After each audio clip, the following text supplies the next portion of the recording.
The signal came on a Tuesday morning at exactly 03:47 Seoul time, and Dr. Hyun-woo Park was the first human to hear it. He had been working the night shift at the Seoul Space Communications Center for 3 years and had never heard anything like this before. The signal was strong and clear and definitely not from Earth. Hyun-woo quickly recorded everything and ran it through the computer systems to see if it was some kind of joke or mistake. It was not a joke. The message was in 17 different languages, and 3 of them were human languages: English, Mandarin, and Spanish. The other 14 languages were completely unknown. Hyun-woo called his supervisor and then called the director and then called the Minister of Science and Technology. Within 6 hours, every major government on Earth knew about the signal. The message was simple and direct. It was an invitation to something called the Crucible Games. These games happened every 10 years and were a test for species that wanted to join the Galactic Survival Coalition. Earth had been chosen to send representatives. The location was given as coordinates, in space near the edge of human detection range. A ship would arrive in 30 days to collect the Earth team. The world went crazy. Every news channel talked about nothing else. Scientists argued about whether it was real or fake. Military leaders worried it might be an invasion. Religious leaders debated what it meant for humanity. Politicians fought about who should represent Earth. Dr. Hyun-woo worked day and night to decode more details from the signal. He learned that the Crucible Games were survival tests on dangerous worlds. Teams from different species would compete to prove they were worthy of joining the galactic community. Winners got advanced technology and trading rights and full membership in the coalition. Losers usually did not come home. The selection process for Earth's team was intense. Every country wanted their best people chosen. The United Nations formed a special committee to pick the representatives. They tested thousands of candidates for physical fitness, intelligence, survival skills, and psychological stability. They wanted people who could handle anything. After 2 weeks of testing and arguing and political dealing, 4 people were chosen.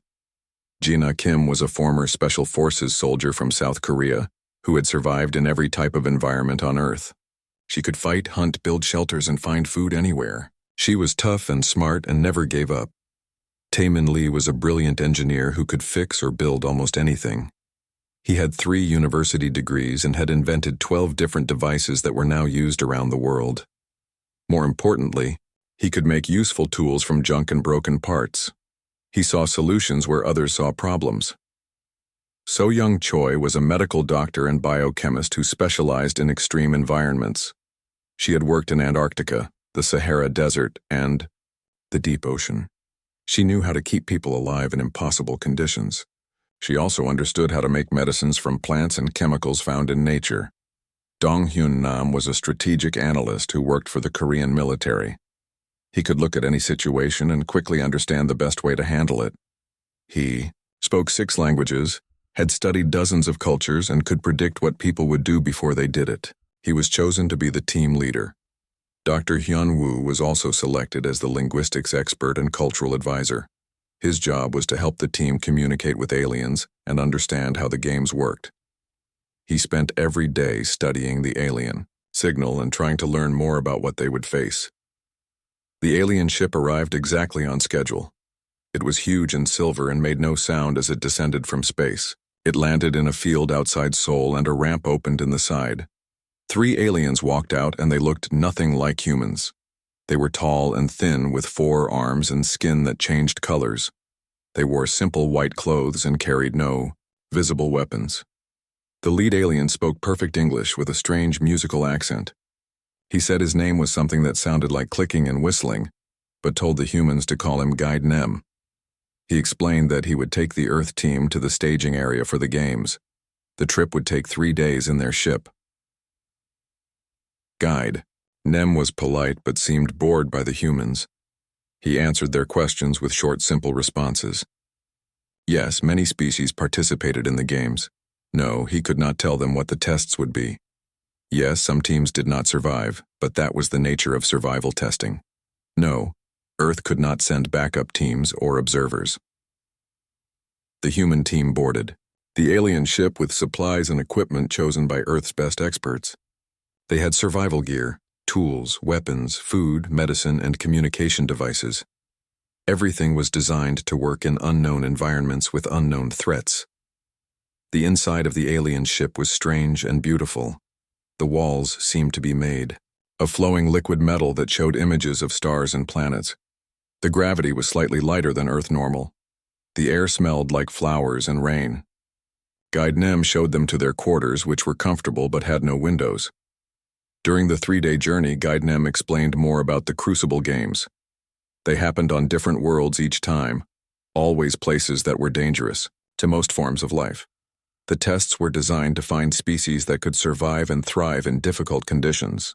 Species that proved themselves worthy were welcomed into the Galactic Survival Coalition and given access to advanced technology and knowledge. The coalition had thousands of member species spread across the galaxy. They shared resources, knowledge, and protection. They had eliminated war, disease, and poverty among their members. It was everything humanity had dreamed of achieving. But Guide Nem also warned them that very few species passed the tests on their first attempt. Most needed several tries to develop the skills and technology necessary to succeed. Some species never qualified and remained isolated on their home worlds. A few species had tried to cheat or use violence during the games and had been permanently banned from any contact with the coalition. When they arrived at the staging station, the human team got their first real look at what they were facing. The station was enormous, bigger than any structure ever built by humans. It floated in space around a star that gave off purple light. Dozens of ships from different species were docked at various levels. Guide Nem led them through corridors filled with aliens of every description. Some looked like crystals that walked on dozens of tiny legs. Others were clouds of gas that moved in floating containers. There were creatures that looked like metal spiders, others like walking trees, and some that seemed to be made of living fire. None of them paid much attention to the humans. The human team was assigned to basic quarters and given identification badges that would translate their speech and monitor their vital signs during the games. They were told to rest and prepare because the first test would begin in 2 days.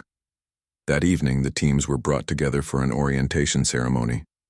High Arbiter Velnox, the official in charge of the games, gave a speech about the honor of participation and the importance of the tests. He was a massive creature that looked like a cross between an octopus and a tree, with dozens of tentacles covered in bark-like skin. When High Arbiter Velnox mentioned the human team, most of the other aliens made sounds that Guide Nem quietly, translated as laughter or dismissive comments. The humans were called soft flesh creatures and death world primitives and worse things. It was clear that nobody expected Earth's representatives to survive very long. Gina Kim smiled when she heard the insults. She had been underestimated before, and it usually worked out badly for the people doing the underestimating. Tai Min, Lee started studying the alien technology around them, already thinking about how it worked and how he might improve it. So Young Choi observed the different alien biologies and wondered what kind of environments they came from. Dong Hyun Nam listened to everything and began forming strategies. Dr. Hyun-woo realized that the other species saw humans as weak because Earth was considered a dangerous planet by galactic standards. Most intelligent life evolved on calm, stable worlds. The fact that humans had survived and thrived on a planet with natural disasters, climate changes, predators, and diseases marked them as primitive in alien eyes. The first test was announced the next morning. All teams would be transported to a volcanic world called Kethnar for a basic survival challenge. They would have to survive for 5 days while competing for resources and avoiding the planet's natural dangers. The team that performed best would advance automatically to the second test. The others would face elimination rounds. As the human team prepared their gear and discussed strategy, the other alien teams made no effort to hide their contempt. Several alien competitors made comments about how the flesh creatures would probably be dead within the first day.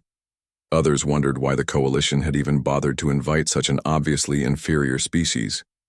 Jinna Kim checked her weapons and smiled. Again, she was looking forward to showing these aliens what humans could do when they were underestimated. The games were about to begin, and Earth's representatives were ready to surprise everyone. The volcanic world of Kethnar was everything the aliens had promised and worse. The air was thick with ash and sulfur that burned the throat and made breathing difficult. Rivers of lava flowed between black rocks that cut like glass. The ground shook constantly from underground explosions, and the sky was dark orange from volcanic light. Most of the alien teams immediately activated environmental shields and began setting up protected camps far from the active lava flows. The human team did something different. Jinna Kim led them straight toward the most dangerous area where 3 volcanoes met. While other teams avoided the lava, the humans studied it. Tai-Min Lee realized the lava flows followed predictable patterns and mapped safe routes between them. So Young Choi discovered that the volcanic ash could be filtered to create clean drinking water. Dong Hyun Nam identified the best defensive positions and resource locations. Within 6 hours, the humans had established a base camp in an area that other teams considered completely uninhabitable. They used the volcanic heat to cook food and sterilize water. They built tools from the sharp volcanic glass. They even found a way to generate electricity using temperature differences between hot and cold rocks. The other teams watched from their safe positions and could not understand what the humans were doing. The crystalline Vectar creatures decided the humans were simply too stupid to recognize danger. The gas-dwelling Neth assumed the Deathworld primitives had defective survival instincts. Even Guide Nem seemed confused by human behavior, but the humans were not being reckless, they were being human. Every human grew up on a planet where volcanoes, earthquakes, storms, floods, droughts, and countless other disasters were normal parts of life. Earth had taught them that the most dangerous places often contained the most valuable resources. More importantly, Earth had taught them that running away from danger was not always the best strategy. On the second day of the test, mechanical predators were released onto the planet. These were robot creatures designed to hunt the competing teams and test their defensive capabilities. Most alien teams detected the predators with advanced sensors and then used energy weapons to destroy them from long distances. The Vectar created crystal barriers to keep the robots away. The Neth floated out of reach in their gas containers. The human team did something that shocked everyone watching. Instead of avoiding or destroying the predators, they captured them.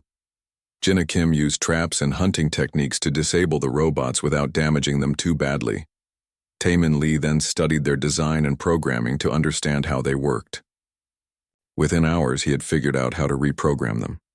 By the end of the second day, the human team had 6 mechanical predators working as guards and helpers around their camp.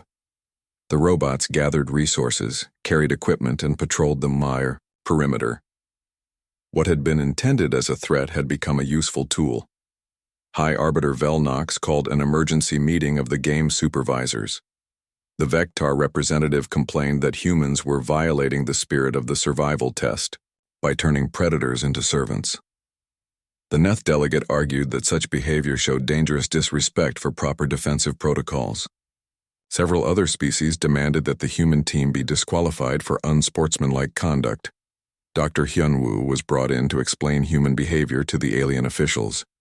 He tried to describe how humans had learned to adapt and improvise during millions of years of surviving on a dangerous planet.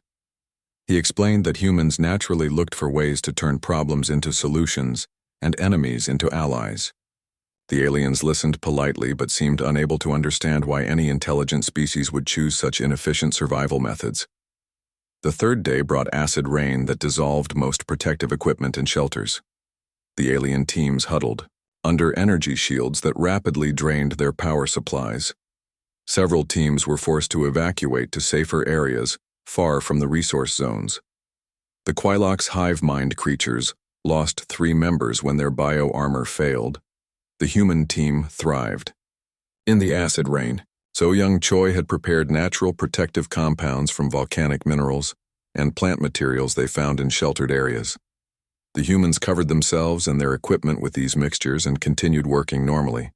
They even used the acid rain to help process certain materials that required chemical reactions.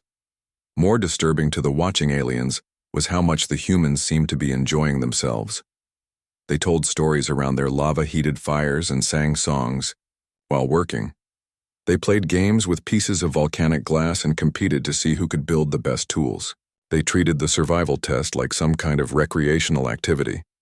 Dong Hyun Nam had been studying the other teams and realized something important. Most alien species had advanced technology that made survival easy for them under normal conditions.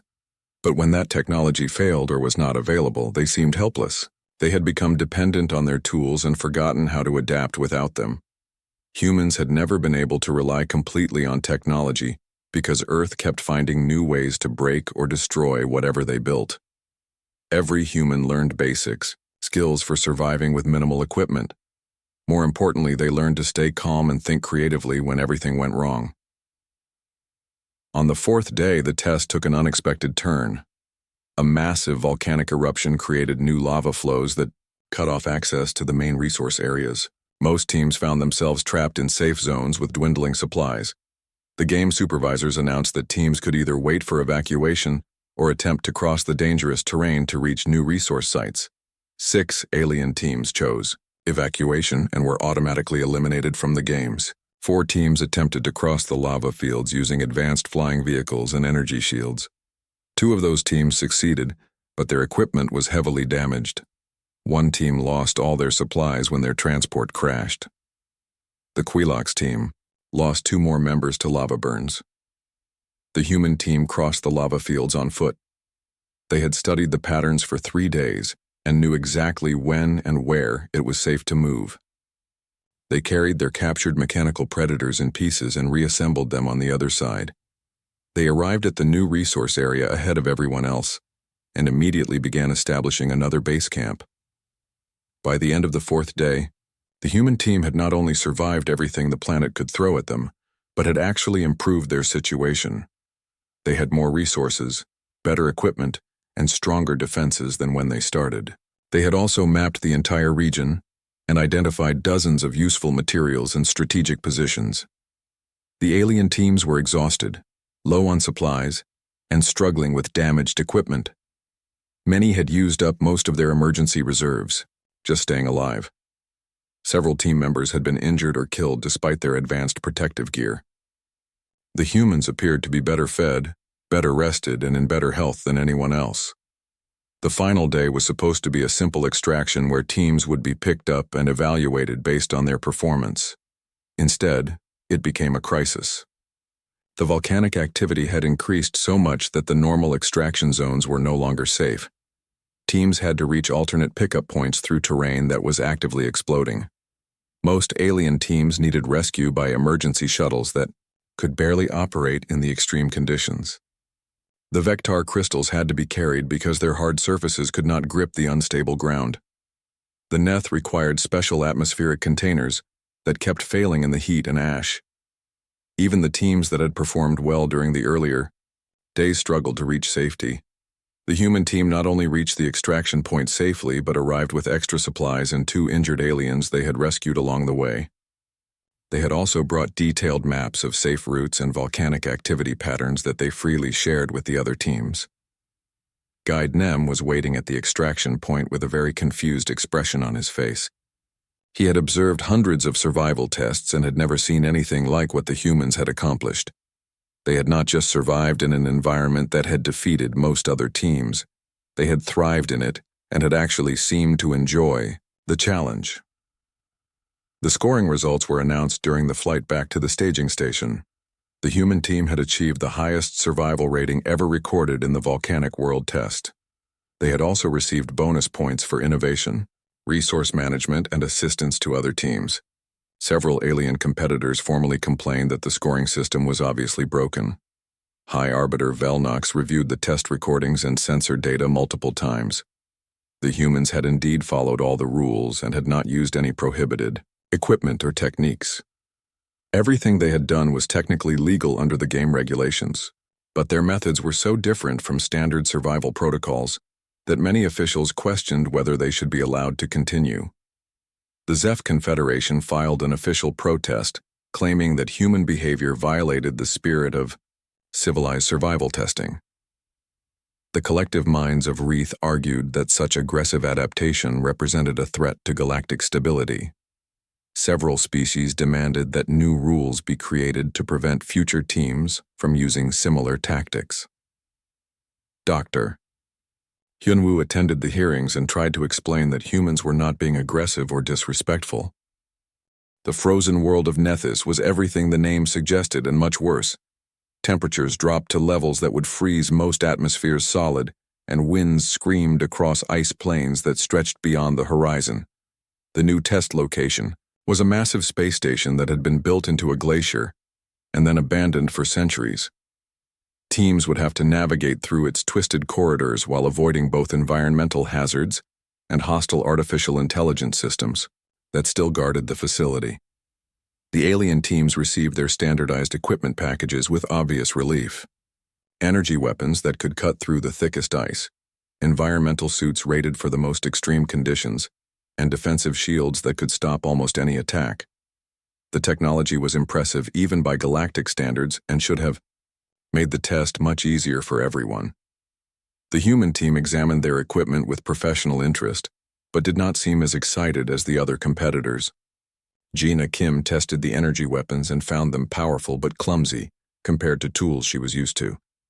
Tae-min Lee studied the environmental suits and immediately spotted several design flaws that would cause problems in real survival situations. So Young Choi checked the medical supplies and noted that they were designed for alien physiologies and might not work properly on humans.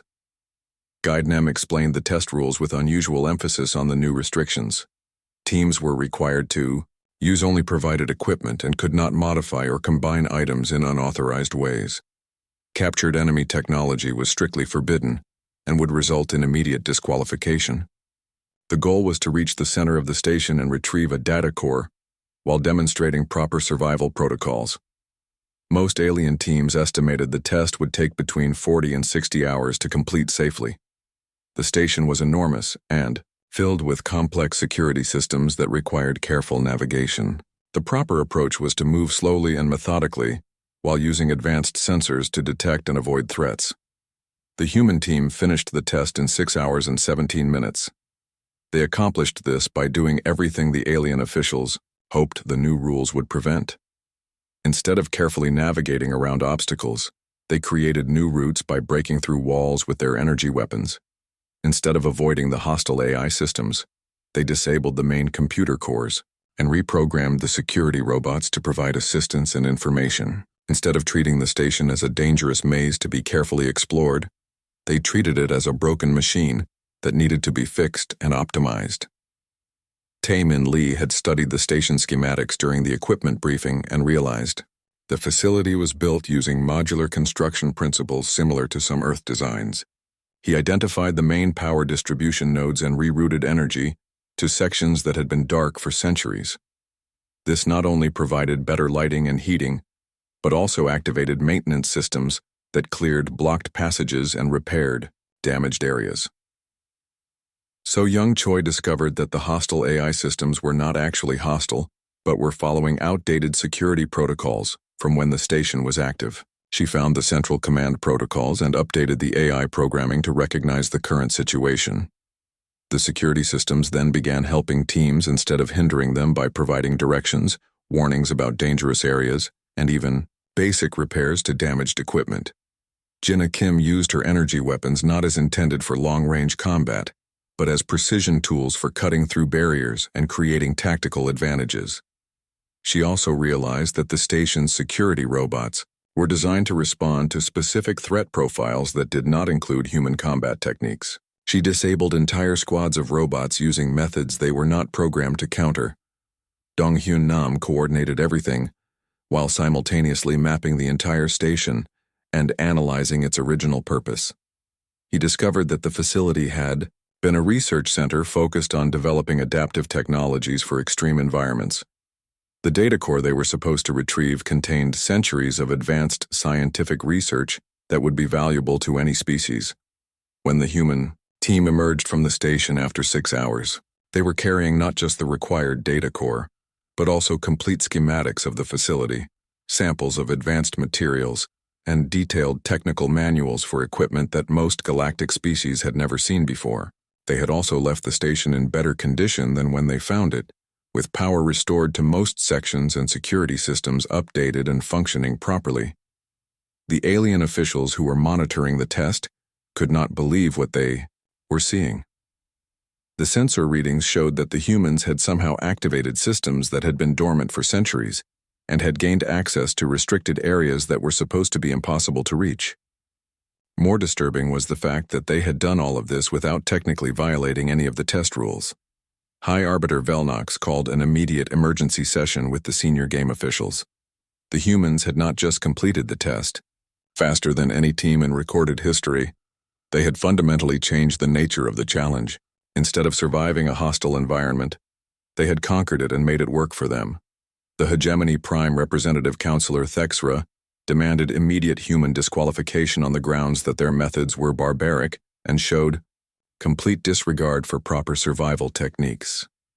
The humans had destroyed property, violated computer systems, and shown dangerous disrespect for the elegant complexity of galactic technology. Dr. Hyun-woo was brought before the council to explain human actions once again. He tried to describe how humans naturally approached problems by looking for root causes rather than just dealing with symptoms. When humans found a broken system, their instinct was to fix it rather than work around it. When they encountered obstacles, they looked for ways to remove the obstacles rather than just avoid them.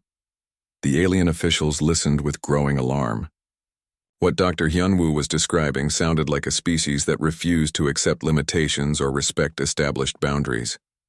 Most galactic civilizations had learned to work within existing systems and follow proven protocols. The idea of constantly changing and improving everything seemed chaotic and dangerous. But Dr. Hyun-woo had been studying more than just alien languages during his time on the staging station. He had been analyzing the galactic database and had discovered some very interesting patterns in the historical records of the Crucible games. He decided this was the right time to share his findings. Every species that had won the Crucible games in the past had indeed received advanced technology and trading rights as promised. But Dr. Hyun-woo noticed that these winner species had also become increasingly dependent on coalition support over the following decades. Their own technological development had slowed or stopped entirely. Their cultures had gradually adopted coalition standards and protocols. Within a few generations, most winner species had become indistinguishable from other coalition members. More troubling was what happened to species that had tried to maintain their independence after winning. Several had suffered mysterious technological failures that forced them to request coalition assistance. Others had faced trade embargoes or diplomatic pressure that made independence economically impossible. A few had simply disappeared from galactic records with no explanation provided. Dr. Hyun-woo realized that the Crucible games were not designed to find the strongest or most capable species. They were designed to identify species that could be safely integrated into the coalition system without causing disruption.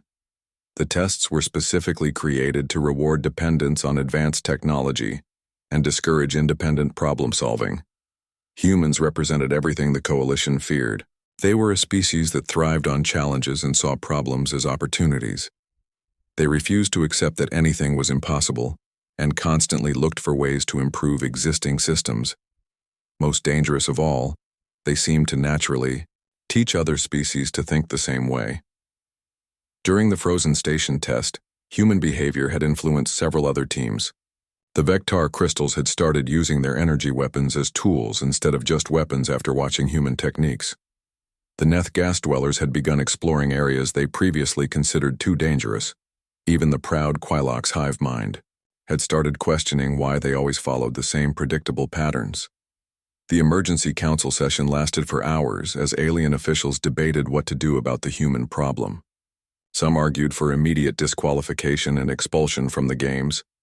Others worried that such obvious discrimination would damage the coalition's reputation for fairness. A few suggested that humans might be useful if they could be properly controlled and directed. High Arbiter Velnox finally announced the decision.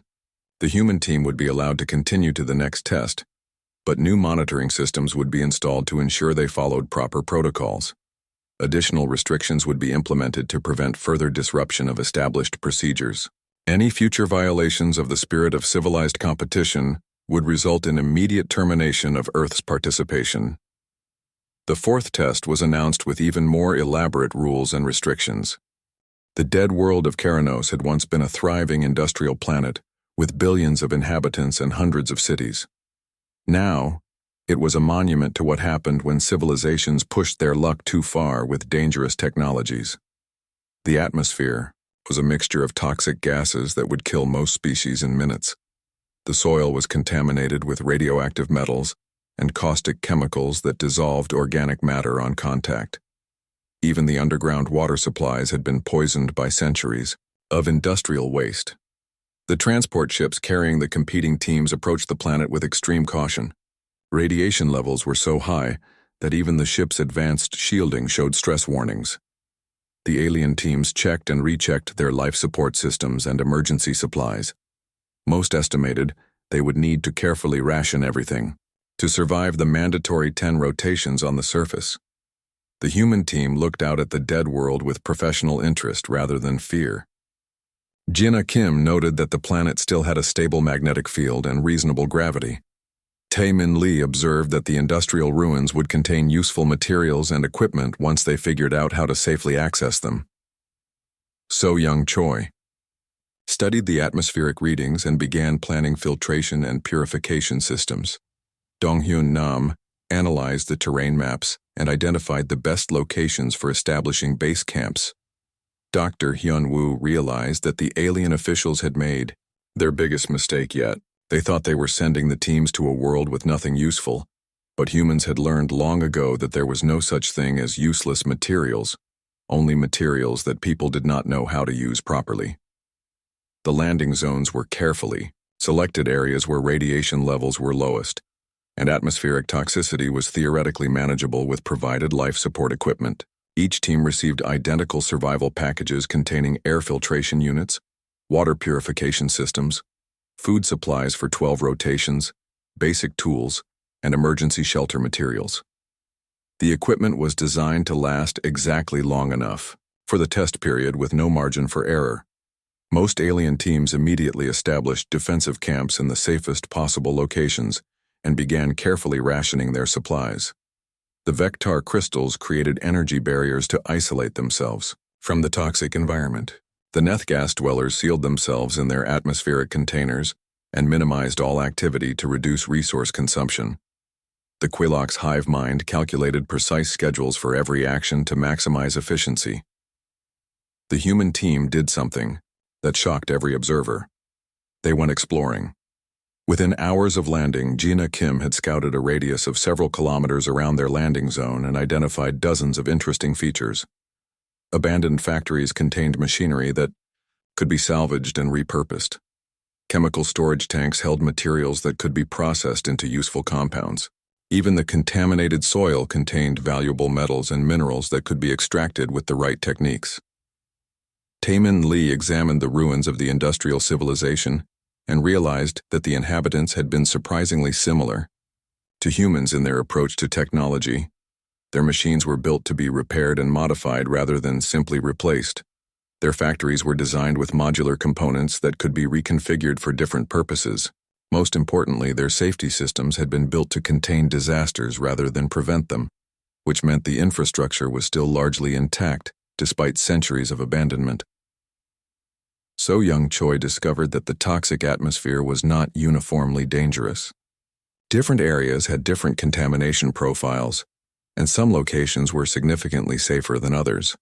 More importantly, she realized that many of the atmospheric toxins could be neutralized or even converted into useful materials using chemical processes that required only basic equipment.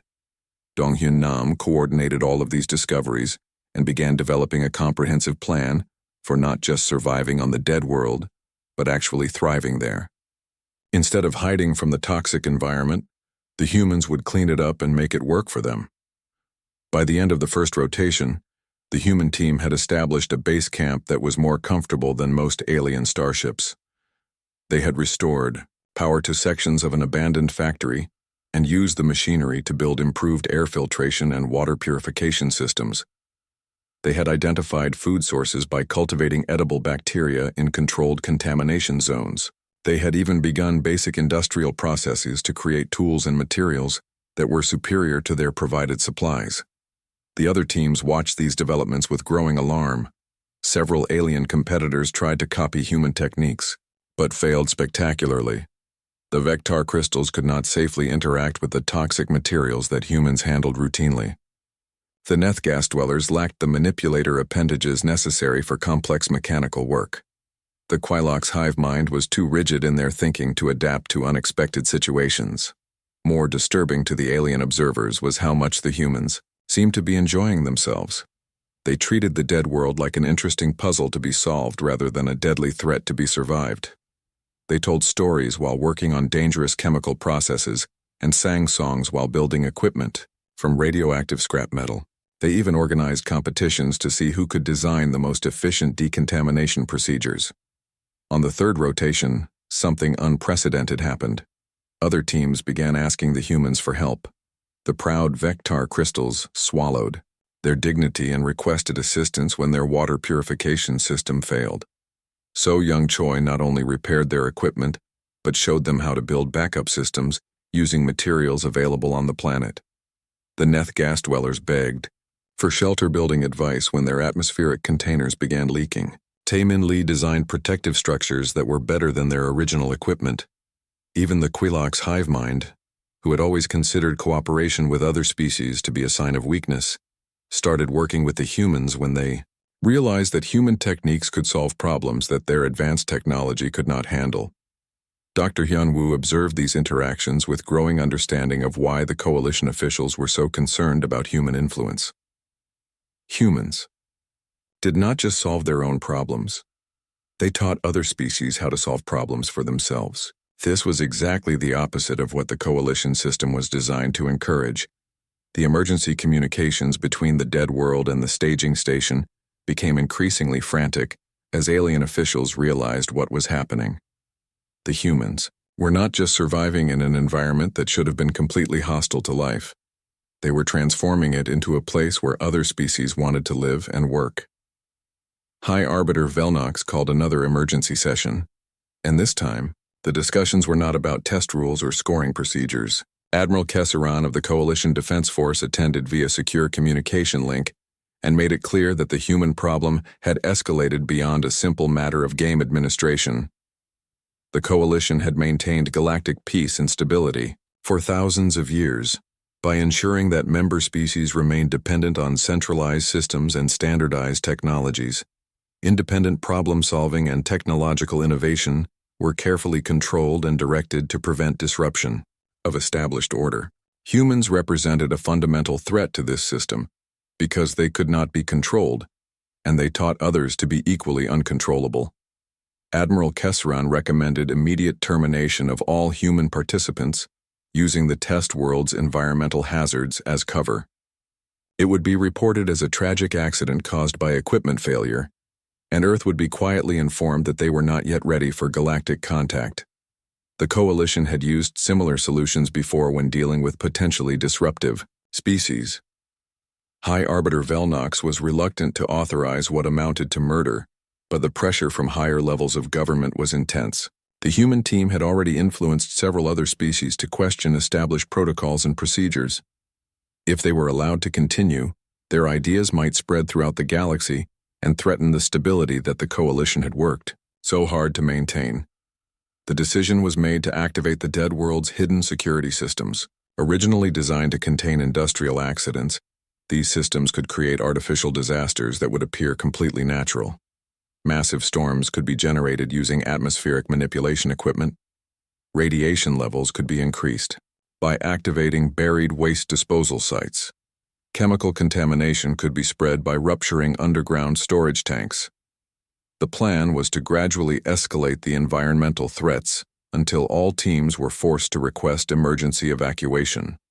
During the evacuation process, the human transport would suffer a tragic malfunction that would leave no survivors. The other teams would report that the humans had been killed by their own reckless behavior in attempting impossible rescue operations. But the Coalition officials had made another critical error in their understanding of human psychology. They assumed that humans would react to increasing threats the same way other species did, by seeking safety and requesting assistance. The final test was supposed to be a ceremonial demonstration where surviving teams would show their mastery of Coalition technologies and procedures before being formally inducted into galactic society. The testing facility was the most advanced installation in known space, containing technologies that some species had taken centuries to understand and properly utilize. Teams would have access to everything they needed to demonstrate their worthiness for galactic citizenship.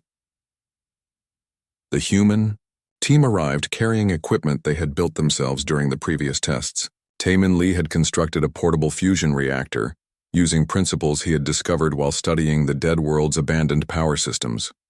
The reactor was smaller, more efficient, and safer than standard coalition designs. So Young Choi had developed medical nanobots that could repair cellular damage and enhance biological performance using techniques she had learned while treating radiation exposure. Gina Kim carried weapons and tools that combined alien technology with human engineering in ways that no one had thought possible. Most importantly, Dong Hyun Nam had completed a comprehensive analysis of coalition systems, technologies, and procedures based on everything they had observed during the tests. His findings were detailed, accurate, and absolutely devastating to the myth of galactic superiority that the coalition had carefully maintained for thousands of years. The other surviving teams were exhausted, low on supplies, and heavily dependent on coalition support systems to maintain basic survival functions.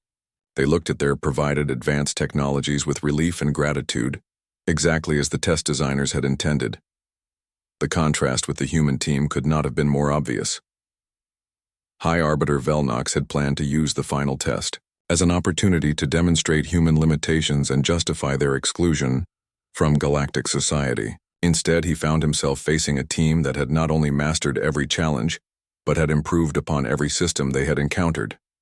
The ceremonial demonstration became an exhibition of human capabilities that sent shockwaves throughout. The assembled galactic representatives. Taemin Lee's fusion reactor demonstration showed power generation efficiency that was 40% better than current galactic standards. The reactor used common materials, required minimal maintenance, and included safety features that prevented the catastrophic failures that had plagued coalition power systems for centuries. Several species immediately requested detailed technical specifications and licensing agreements. So Young Choi's medical presentation included treatments for diseases that coalition medicine had considered incurable, and life extension techniques that could add decades to most species' lifespans. Her nanobots could repair genetic damage, enhance immune systems, and even restore lost limbs or organs. The medical representatives in the audience began frantically taking notes and requesting copies of her research data. Gina Kim's weapons demonstration was brief, but impressive. Her hybrid tools could function as precise medical instruments, efficient construction equipment, or devastating combat weapons depending on need. More importantly, they were designed to be manufactured using basic industrial equipment rather than requiring the specialized facilities that coalition weapons demanded. But the real shock came when Dong Hyun Nam presented his strategic analysis of the Crucible games and the coalition system. Speaking before the full galactic assembly, he laid out a complete breakdown of the control mechanisms that kept member species dependent on centralized authority. He detailed the economic systems that prevented independent development and the political structures that discouraged innovation and self-reliance. The presentation included specific examples of how coalition policies had stunted technological progress among member species and created artificial scarcities that maintained the power balance in favor of the central government. He showed how the Crucible games were designed not to find the strongest species, but to identify those that could be safely integrated without disrupting the existing order. Most damaging of all, Dong Hyun Nam revealed that humans had discovered all of this information using coalition databases and communication systems that were supposed to be secure. Human analytical techniques had broken through centuries of careful information control in a matter of weeks. The Galactic Assembly erupted in chaos. Representatives from dozens of species demanded explanations from coalition officials. Military leaders questioned decades of strategic doctrine. Economic advisors calculated the potential impact of widespread technological independence. Several species announced immediate withdrawal from coalition oversight and demanded renegotiation of their membership agreements. The free trade republics threatened to establish independent economic relationships with Earth.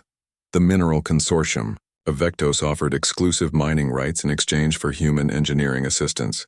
The Neth Wanderer fleets proposed joint exploration missions using hybrid human-alien technologies. Even the proud Quilox hive mind submitted formal requests for cultural and technological exchange programs. High Arbiter Velnox found himself facing the greatest political crisis in galactic history.